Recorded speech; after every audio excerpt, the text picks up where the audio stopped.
Jalen Ramsey will erase one of those receivers. Well, if he erases one receiver, they got two more good ones, some great backs and tight ends. And then, of course, up front, Aaron Donald, what do? Brady is the league leader in quick attempts. That's going to negate that pass rush. He's going to get the ball out fast. That's Monday night. And then Ryan Tannehill versus Lamar Jackson. Who you like?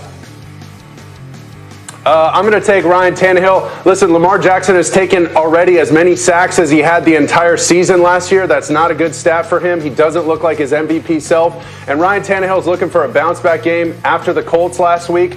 Plus, they're going to get that run game established. They're going to beat up that Baltimore defense. You heard it here first. And also, Baltimore has given up 6 touchdowns on play action. They struggle against play action, and that's Tannehill's secret. I wish you could have seen the look on Bartholomew's face when you said those words, Mark Sanchez. You think they're going to beat up on the Baltimore defense? Disrespectful. They're going to get after him, Bart, I'm telling you. Into this game.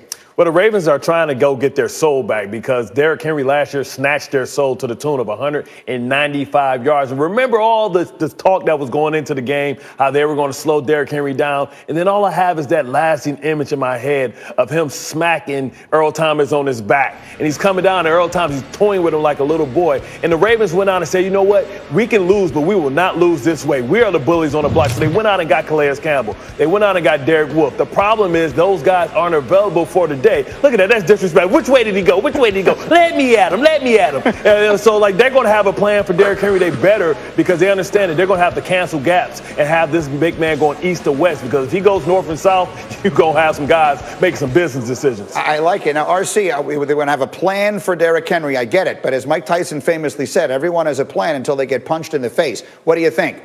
Yeah.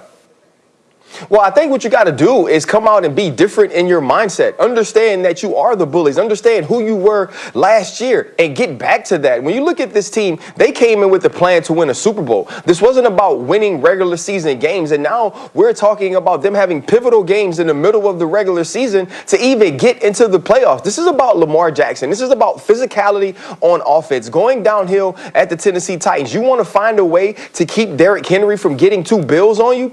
Keep him off the field. J.K. Dobbins, Gus Edwards, Mark Ingram, Lamar Jackson, run the football at the Tennessee Titans. They aren't great on defense. Tennessee Titans can be had. You can get to the play-action game. And so this game is as much about this Baltimore Ravens offense as it is defense. And I know it's going to be seen all week that Derrick Henry turned Earl Thomas from a free safety to a lead blocker on a run, but that's not what's important. What's important is finding yourself, if you're the Baltimore Ravens and Greg Roman, as an offense, and this is a great week to do it.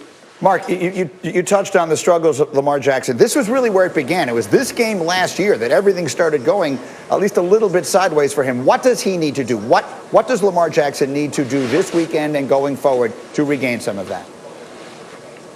I don't know if it's a combination of him and the coaching staff putting him in good positions.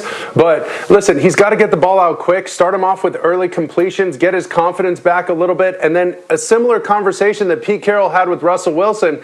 You don't have to do it all. You don't have to extend these plays too long and get hit and take all these sacks, because every time you take a sack, that makes it even harder for us to get a first down and eventually score on that drive. I think the numbers are so low once you take a sack to overcome that and even get a first down. So he just has to play within himself, not try and do too much, don't have too much fun, but that's so easy to say.